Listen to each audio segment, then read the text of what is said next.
अस्सलाम वालेकुम स्टूडेंट्स। आज का 10th फिज़िक्स का हमारा सेकंड चैप्टर है बेटा साउंड का।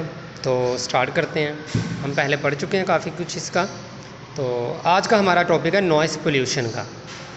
थोड़ा सा रिकॉल कर लेते हैं। साउंड हम किसे कहते थे? साउंड एक मैकेनिकल वेव है जो किसी भी मीडियम की मौजूदगी में एक जगह से दूसरी जगह तक ट्रैवल होती है या प्रोपेगेट करती है। और साउंड एक एनर्जी थी। साउंड ऐसे प्रोड्यूस होती है, साउंड की प्रोडक्शन ऑन द वाइब्रेशन है। जब भी कोई ऑब्जेक्ट वाइब्रेट करता है तो साउंड प्रोड्यूस होता है। अब हमारा जो टॉपिक है नॉइस पोल्यूशन का, सबसे पहले देख लें कि नॉइस होती क्या है। अकॉर्डिंग टू फिज़िक्स हर किस्म के शोर को हम नॉइस नहीं कह सकते। फिज़िक्स कहता है कि आप सिर्फ उस साउंड को नॉइस कहेंगे जो आपको अनप्लेजेंट फील हो या आपके कानों के ऊपर जैरिंग इफ़ेक्ट हो। जिसका हमारे कानों पे जैरिंग इफ़ेक्ट हो उसको हम नॉइस कहते हैं। जैसा कि मैंने आपको बताया ना कि हर किस्म का साउंड नॉइस नहीं होता। अब किसी शख्स को ढोल की आवाज़ पसंद है, किसी शख्स को ढोल की आवाज़ नहीं पसंद। तो जिसको पसंद है उसके लिए वो म्यूज़िक है, क्योंकि sound which are pleasant to our ears are called musical sound. ऐसा साउंड जो हमारे कानों को अच्छा महसूस हो, हमें अच्छा लगे। कुछ लोगों को सॉन्ग्स पसंद होते हैं, कुछ लोगों को नहीं पसंद होते। कुछ लोगों को बाहर का रोड जो होता है वो इतना इरिटेट, रोड का जो शोर होता है, नॉइस होता है, वो इतना इरिटेट नहीं करता, कुछ को ज़्यादा करता है। तो फिज़िक्स के अकॉर्डिंग बेटा साउंड की जो नॉइस पोल्यूशन की जो डेफिनेशन है वो जस्ट ये है कि हर वो साउंड जो कि आपको डिस्टर्ब करे, आपको अनप्लेजेंट फील हो, जिसका आपके कानों पे जैरिंग इफ़ेक्ट हो, उसको हम क्या कहेंगे? नॉइस कहेंगे। अब हम आमतौर पे एक स्टैंडर्ड यूनिट रखते हैं। हमें पता था जो साउंड लेवल होता है, आम तौर पे बेटा जो साउंड लेवल रखा जाता है वो है 85 से 90 डेसिबल का।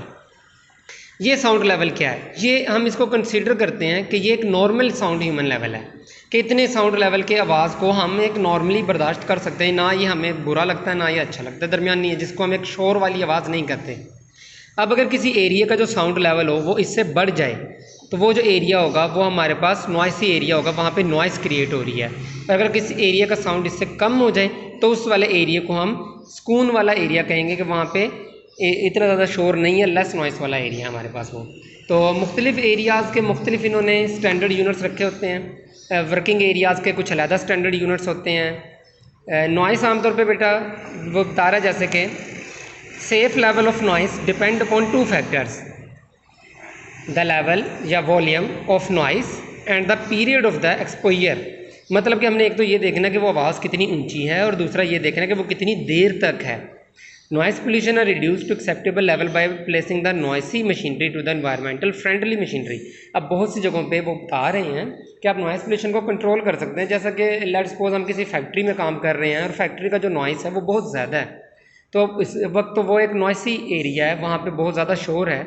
लेकिन अगर हम उन ज़्यादा शोर करने वाली मशीनों को किसी अच्छी कंपनी की मशीनों से रिप्लेस कर दें कि जिनका नॉइस कम हो, तो वो एक फ्रेंडली इन्वायरमेंट बन जाएगा जहाँ पे हमें नॉइस कितने ज़्यादा क्रिएट मसला नहीं करेगी। ओके, तो नॉइस पोल्यूशन के बारे में हम ओवरऑल क्या पढ़ा है कि नॉइस पोल्यूशन ऐसे पोल्यूशन को कहते हैं जिसमें ऐसा साउंड जो हमें जैरिंग इफेक्ट हो, जो अनप्लेजेंट हो, उसे नॉइस पोल्यूशन कहते हैं, नॉइस कहते हैं। और जो हमें अच्छा लगे वो म्यूज़िकल साउंड होता है। उसके बाद नॉइस के आमतौर पे बहुत ज़्यादा नेगेटिव इफ़ेक्ट्स होते हैं। ये इरिटेट करता है, टेंशन करता है, हाइपर टेंशन करता है, एग्रेशन। आप लोग देखते होंगे कि रोड्स के ऊपर आमतौर पे या शोर वाले इलाके में लोगों का जो टॉलरेंस लेवल होता है वो बहुत कम हो जाता है। वो सिर्फ नॉइस पोल्यूशन की वजह से होता है। लोग बर्दाश्त नहीं कर पाते क्योंकि वो एक हाइपर टेंशन का मरीज़ हो जाते हैं। एक्सीडेंट्स वगैरह, इंसान के सर में दर्द होता है, फोकस नहीं होता, ये सारे इसके नुकसानात हैं। ये आप यहाँ से पढ़ लीजिएगा। उसके बाद हमारे पास इसके रिजल्ट्स बताए गए हैं कि हम इसको ओवरकम कैसे कर सकते हैं, एक कैसे नॉइसी इन्वायरमेंट को फ्रेंडली इन्वायरमेंट में कन्वर्ट कर सकते हैं मुख्तलिफ मशीनरीज के ज़रिए। अब हम आ जाते हैं अपना जो नेक्स्ट टॉपिक है हमारे पास, acoustic protection, importance of acoustic. अब देखें, अब हम चाहते हैं कि किसी भी एरिया का जो साउंड है वो कंट्रोल्ड हो जाए। कंट्रोल्ड हो जाए तो उसके लिए हम मुख्तलिफ तरीके आजमाते हैं। जैसा कि अगर एक हॉल है हमारे पास, शादी हॉल है या सिनेमा हॉल है या ऑडिटोरियम है, आप देखें इनकी जो दीवारें होती हैं बेटा वो कभी भी बिल्कुल सीमेंट की नहीं होती या किसी स्टील चादर वगैरह का उसके ऊपर काम नहीं हुआ होता। उनकी दीवारें हमेशा आमतौर पे नरम और सॉफ्ट पोरस मटेरियल्स से बनी होती हैं, जैसा कि वहाँ पे कपड़े का काम हुआ होगा, रबड़ का काम हुआ होगा, लकड़ी का काम हुआ होगा। अब ये हॉल्स ऑडिटोरियम वगैरह में ये काम क्यों होता है? हमने पीछे रिफ्लेक्शन ऑफ साउंड पढ़ा है, हमें पता है साउंड जो है वो किसी सरफेस ऑफ अ मीडियम से टकरा के वापस आ जाता है। जब वो वापस आता है तो वो हमें दोबारा सुनाई देता है। अब अगर हम किसी ऑडिटोरियम में एक ही आवाज़ को 2-2 3-3 बार सुनेंगे तो हमारा फोकस ख़राब हो जाएगा। इस चीज़ को ख़त्म करने के लिए हम क्या करते हैं, उस ऑडिटोरियम की दीवारों को फॉल सीलिंग कर देते हैं, वॉल्स को कपड़े लटका देते हैं, फोम वगैरह का लकड़ी का काम कर लेते हैं, जैसा कि आमतौर पर शादी हॉल्स वगैरह में या सिनेमाज में हुआ होता है।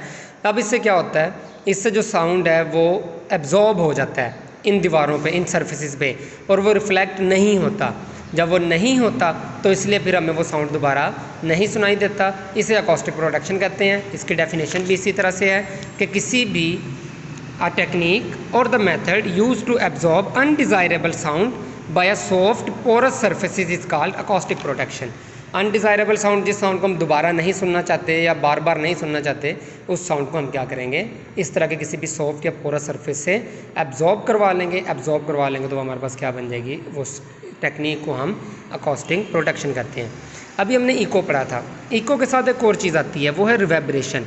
अब रिवेब्रेशन और इको में बस इतना फ़र्क है कि एक बार साउंड अगर किसी मीडियम से टकरा के वापस आ जाए तो उसे कहते हैं इको। इको का मतलब होता है गूंज। आप पहाड़ों वगैरह में या खाली हॉल्स में बोल रहे तो आपको आवाज़ अपनी वापस सुनाई देती है, ये रिफ्लेक्शन ऑफ साउंड है या इको है। लेकिन अगर हम किसी ऐसी जगह पे हों जहाँ पे दीवारें बहुत ज़्यादा स्पॉट हों, सीधी हों, और मल्टीपल रिफ्लेक्शन ऑफ साउंड हमें सुनाई दे, मतलब हमें हमारी आवाज़ बार बार सुनाई दे, तो ऐसे साउंड को हम क्या कहते हैं, रिवेब्रेशन कहते हैं। उर्दू में इसका मतलब होता है बाज़ गश्त, कि किसी भी चीज़ का बार बार सुनाई देना।